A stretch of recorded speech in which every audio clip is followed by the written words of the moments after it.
everyone, and welcome back to UE5 BP Guru. Today we are going to be back in our Pokemon multiplayer series. We are going to now start working in the battle proxy for a while to basically start setting up our choices. So if we open up our battle proxy, and what we should have is the code we set up to begin with. So let's say begin battle. Let's comment that off. The next thing we need to do is we basically need to now get the battle proxy to work out when everyone's made a choice. So we're going to do this with an event tick. Now I know this is expensive, but because we're only using it in battles, we don't have to worry about it being too expensive. We're going to do a do once. This will hopefully make sense why we do this in a moment. And we'll call this one a choice check. Like so. And what this will do is it won't, even though this is running, it won't be running code. It will only run code when we need to. And we'll control that with a choice check. So this will reopen this so we can actually run the code. We made a Boolean called is multiplayer in the last episode. I think it was the last episode. And we're going to get that. And we're going to do a branch check. So like so.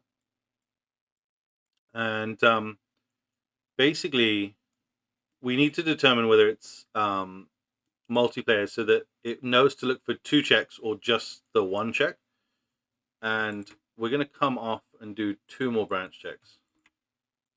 And what this is doing is, so we need to know if player has chosen. If it's single player, we're basically just looking for the 1 check. So has our main player chosen? If he hasn't, we can do a choice check. And we're going to also do a delay of just 0.2 is fine, because we don't want it to run constantly. We want it to run briefly, and we can copy and paste this. Oh gosh, not twice, just the once, and plug that into the false up here as well. We can copy this up here as well, and we want to do an AND check, because for this one we want to make sure both of the players have definitely chosen. So we want to check has player and has enemy both made their choice. So this side is mainly for multiplayer. We're going to need a few functions. First one being decide order, and we need one more, which is going to be make AI choice. So we only need the make AI choice on single player, and we only need the decide order on both. So if we do, we'll finish off the main event first, the main event graph. So we can pull out the decide order up here, like so, and we can then basically get this determination, and we're going to do that with a Boolean check. We're going to say player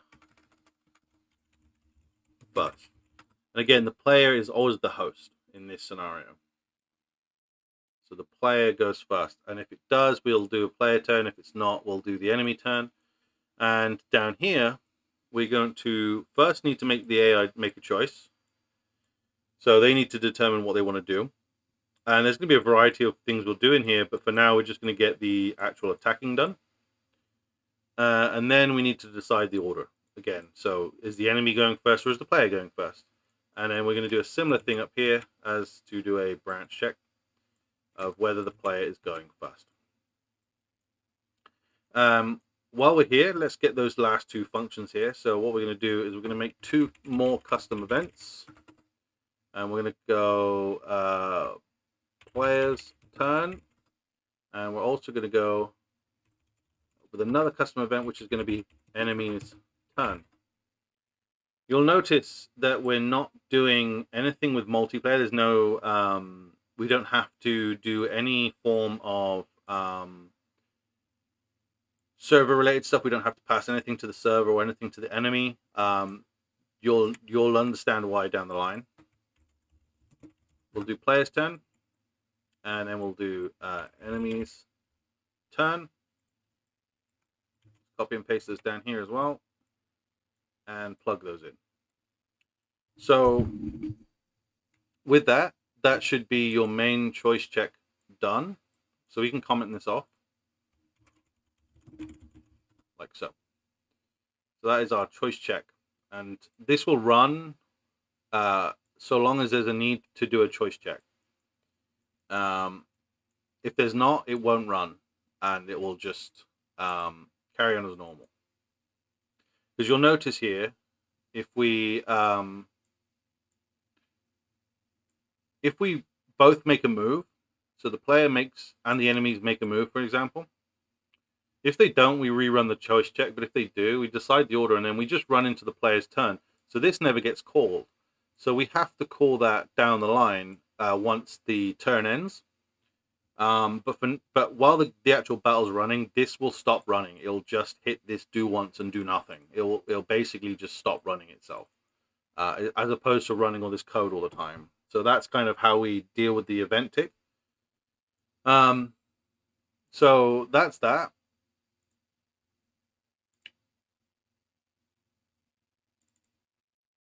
The next thing we want to do, let's tackle these two things. So we have created ourselves a P move type. Oh, not set. And we've got a E move type. And this is super easy to set up, so I'm just going to do it now. All we need to do for this is do a switch on battle choice. So it'll never be none. We'll have always made a choice. So none in this scenario doesn't really do a lot, to be honest. So once we start running and building our code, basically this will pass through the choice of whoever's attacking, whether that's the enemy or the player, and then we'll do stuff depending. So if we're attacked, we'll run the attack code. If it's running, we'll try and run. If it's inventory, etc., etc. So as we start to build up everything, these will become more important. But for now, that's all we need to do in this episode is just get those switches on here, so that it's ready for when we start setting up the attacks or the running and stuff. We can just basically plug them into here. That's that done. The other thing, the only thing I'm going to set this up in this episode. I wasn't thinking about doing this, but I might as well do it now. We are going to create another custom event. Now, this will handle the multiplayer side. I'm forgetting how to spell opponent choice. I don't think I spelled that right, but it's fine. Doesn't matter. We'll get a branch. And what we're going to do is we're going to first get our third-person character reference. We are going to do a check for host in this branch. And what we need to do is we need to set up these choices like we did in the battle widget, but we need to do this in the battle proxy for this one, depending on whether we are the host or not. We're basically getting that opponent's choice and bringing it through to the battle proxy. I think we set this up before. We might not have. We haven't set this up yet, but we will do. Basically, this brings in the choice from the other player, sets it in here, and then brings it through to the battle proxy via this. That's basically what's happening. So these two can go in here because they're just brought through. And this just gets set to true. And this here is if multiplayer comes back true, it's waiting for this to happen. And then once the player and whoever is the joiner in this scenario has made their move, then this will move forward. That's why this is important to happen in here. So we'll plug that one in, set that, and set this. And we can plug this as well into here. as well as this one. So it doesn't matter which way the choice comes from. It just, all that matters in this scenario is who's the host. And we can comment this off as well as, we'll call this multiplayer choice. But you can call it whatever you want. It's just so you know what you're looking for. So that's where the multiplayer side of the choice comes from. And that will populate in here. So that's that bit done. That's the only kind of multiplayer code we actually need in all of this battle proxy. This is basically what controls the multiplayer choice. Everything else is just technically running like it's single player. And yeah, so that's sorted. The AI choice, now I haven't fully set this up yet, but for now we're just going to get it so it attacks, and what we're looking for is encounter, and then we'll just plug that in. And basically we're working out if it's encounter. It should be in this scenario, but for now we're just going to get the E move type and set it to attacking, because we haven't got any trainers. We aren't doing like gyms at this point. We just need to tell the system for now that the enemy's going to attack, because wild Pokemon, they just attack, and then eventually we'll have another branch that's checking things off. So it'll need to check health eventually. But realistically, what would happen if it's a trainer battle? It'll check if it's injured enough to heal, and if it is, it'll heal over attacking. But for now, we're just trying to get the ball rolling. But what I will do is I'm going to add a couple of comments, just so we know what the order of things that will need to happen down the line. So we'll need to check the trainer team's items, and then we'll need to check if yes, see if needs healing, and then comment. Oh gosh, no, don't do that. Why can't I move you? Okay, let's delete that. There we go. Okay, that's better. And then basically what will happen, if no, it's not injured enough, we'll just attack. And if it does need healing, what we'll do is we'll set this to inventory, and it will just use whatever item we tell it to use from this check. So if it's like injured, they might have a potion, and it will just pass through potion to the healing area. And if no, we'll just attack. But we can compile that, and then you can imagine that eventually we'll do attacking and then just pass it through. It's just basically trying to decide what choice that AI needs to make. And then we can come back from this. So once the AI has made their choice, we just need to decide the order of how this is going to happen. And we start off with a branch. And what we're working out basically is, are both players attacking?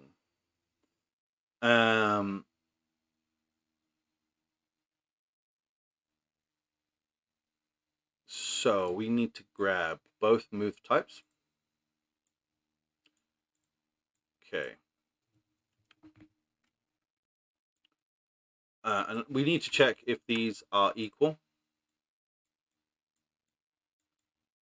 And if they are, we need to do another function. So this is where our third function comes into play, and it is a speed check, which we will put at the top here.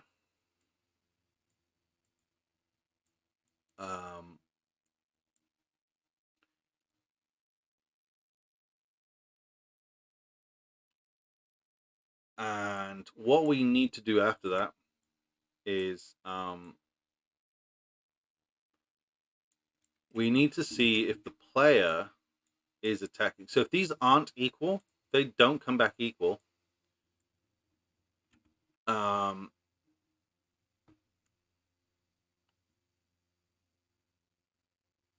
we need to basically check to see if this one is attacking.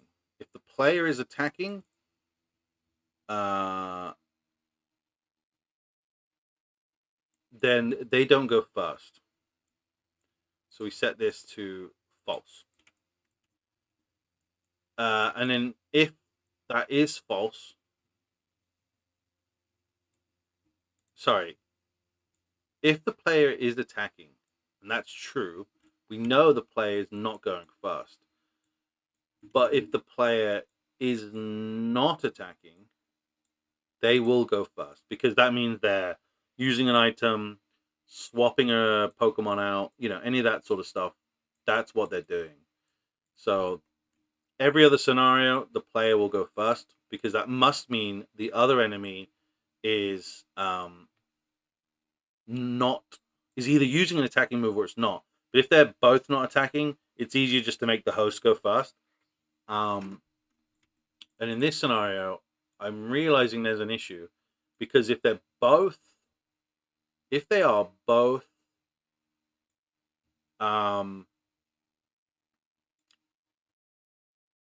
they're both swapping Pokemon, the speed check is redundant. So what we actually need to do is if we untake that, what we actually need to do is check if they are both attacking. Equal to attacking as well. Is that equal to attacking and is theirs equal to attacking? If that's true, then we do the speed check. If it's not, we'll check to see if the player is attacking, the host is attacking. If the host is attacking, that must mean the other player is doing something else, like swapping out a Pokemon, using an item. So the player won't go first. The host won't go first. If the host is not attacking, that must mean that these guys are attacking or doing something else. And either way, it doesn't matter. The host will always go first. So that's kind of how that works out. Sorry, that took me a couple of seconds to get my own head around that. So hopefully that made sense to you guys. And then all that's left to do now for this episode is just set up that speed check. So if we go into speed check, the first thing we're going to do is we're going to get the player team. So we grab the player team and do a for each loop. And we're also going to get the current player index. And we're going to do equal and equal. And we'll come off the true. And we're then going to get the enemy team for each loop. And do the same thing, current enemy index. And do an equals. And we'll do a branch. And once that one also comes back true, we're going to need their information. So all we need from this is we need to break. And we're going to get everything. We're going to tick off everything other than the final stats. Because what we're looking for is that current speed. So we'll break that as well. And again, we don't need anything other than the speed in this scenario. So untick. Keep the speed ticked at least, and then untick everything else. And we're gonna break this, and same thing again.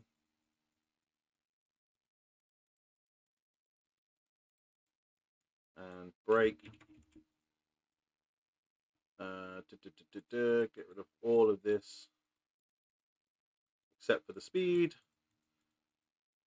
and we can kind of align this up a little bit better. There we go. Just so it's nice and neat. You can add some reroute nodes if you want it to look a bit smarter.